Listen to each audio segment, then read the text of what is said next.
GVMC జోన్లో జరిగిన నాయకుల కార్యకర్తల సమావేశానికి ముఖ్య అతిథిగా వైసీపీ సమన్వయకర్త మధ్య శ్రీనివాసరావు హాజరయ్యారు. ఈ కార్యక్రమంలో భాగంగా చిన్న శ్రీను మాట్లాడుతూ వైసీపీ పార్టీకి పూర్వవైభవం తెచ్చే విధంగా నా అడుగులు ఉంటాయని, నా దృష్టిలో నాయకుడు కార్యకర్త ఒకటే అని, ఎవరికి ఇవ్వాల్సిన ప్రాధాన్యత వారికి ఉంటుందన్నారు. ఈ కార్యక్రమంలో Madhurawada zone GVMC YCP party నాయకులు, కార్యకర్తలు, అభిమానులు పాల్గొన్నారు. చెప్పారు అన్ని కూడా మీ అందరూ కూడా తెలుస్తుంది. ఇవాళ ఈ ప్రభుత్వం ఏ రకంగా పనిచేస్తా ఉందో. నేను మెడికల్ కాలేజ్ సంబంధించి చూస్తే పెద్ద ఎత్తున మనం చేస్తాం.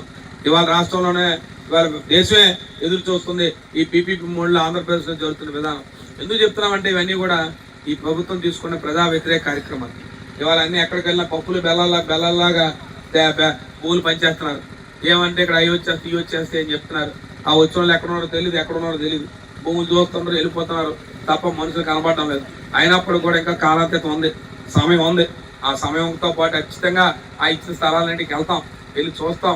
ఎవరెవరు వచ్చినందుకు ప్రత్యేకంగా ప్రతి ఒక్కరికి పేరున ధన్యవాదాలు తెలియజేస్తూ రాబోయే స్థానిక ఎన్నికల్లో 6వ వార్డుని గెలిపే జయంగా మనందరం కలిసి కష్టపడి పనిచేయాలని ఎలాంటి జగన్మోహన్ రెడ్డి నాయకత్వం, జగన్మోహన్ రెడ్డి స్థాయిలో ఉంటారు. అందరూ కాలనీస్ లో ఉన్నారు, మీరందరూ కూడా వెంప కాలనీస్ ఉన్నారు. స్వతంత్ర చెప్పారు అన్ని కూడా మీ అందరూ కూడా తెలుస్తుంది. ఇవాళ ఈ ప్రభుత్వం ఏ రకంగా పనిచేస్తా ఉందో. నేను మెడికల్ కాలేజ్ సంబంధించి చూస్తే పెద్ద ఎత్తున మనం చేస్తాం. ఇవాళ రాష్ట్రంలోనే